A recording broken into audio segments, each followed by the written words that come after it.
एक राजा अपने राज्य से एक लंबी यात्रा के निकलता है तो सारे गांव वाले उन्हें पानी के जहाज तक छोड़ने आते हैं। तो राजा जैसे ही पानी के जहाज पर चढ़ता है तो उसके गांव का एक आदमी उनके पास आता है और उनसे कहता है कि राजा साहब, जब आप जंगल से होते हुए जाएंगे तब आपको जंगल में 2 फुट का आदमी मिलेगा और वह आदमी आपसे लड़ने के लिए चैलेंज करेगा, तो आप उसे जान से मारे बिना आगे मत बढ़ना। अब राजा उस आदमी की बातें मानकर यात्रा के लिए निकल जाते हैं। 2 दिन बाद राजा जंगल में पहुंचते हैं। वो जैसे ही जंगल में पहुंचते हैं तो वह गांव का आदमी जो बोला था उन्हें 2 फुट का वह आदमी मिल जाता है और उसने राजा को लड़ने के लिए चैलेंज करता है।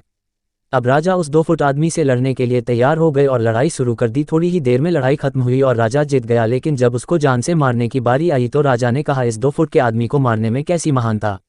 राजा ने उस 2 फुट आदमी को जिंदा छोड़कर आगे बढ़ गया। 2 दिन बीते, वह आदमी फिर राजा के सामने आया, लेकिन अब वह आदमी 4 फुट का था। उसने फिर से राजा को लड़ने के लिए चैलेंज किया। राजा ने चैलेंज एक्सेप्ट किया, लड़ाई खत्म हुई और राजा फिर जीत गया। लेकिन इस बार भी राजा ने उससे ये कहकर जिंदा छोड़ दिया कि इस आदमी को जान से मारने में कैसी महानता।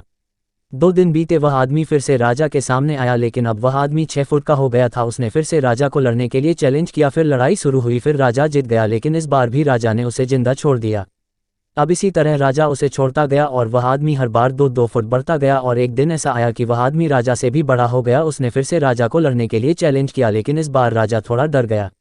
लेकिन राजा फिर भी चैलेंज एक्सेप्ट किया। लड़ाई शुरू हुई, लेकिन इस बार राजा बहुत जख्मी हुआ। राजा का एक हाथ टूट गया, लेकिन राजा फिर भी उस आदमी को जैसे तैसे करके हरा दिया। लेकिन इस बार उसने इस आदमी को जिंदा नहीं छोड़ा, उसने उसे जान से मार दिया।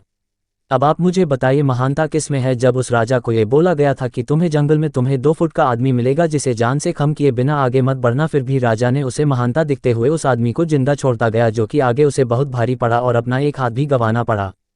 तो अब मैं आपसे कह रहा हूं कि आपके ज़िंदगी में कितनी भी छोटी से छोटी प्रॉब्लम आए, उसे ख़त्म किए बिना आगे मत बढ़ना, क्योंकि कल को वही छोटी प्रॉब्लम आपके सामने बहुत बड़ी बनकर आ जाएगी। और इन छोटी छोटी प्रॉब्लम को सॉल्व करने से आपको एक्सपीरियंस होता है और बाद में आपकी ज़िंदगी में कितनी भी बड़ी प्रॉब्लम क्यों ना आ जाए, आप उसे भी बड़े आराम से सॉल्व करके आगे बढ़ जाना। वीडियो पसंद आई तो लाइक सब्सक्राइब कीजिए और साथ ही बेल आइकन के घंटी को प्रेस करें ताकि हमारी आने वाली वीडियो की नोटिफिकेशन आप तक पहुँच सके।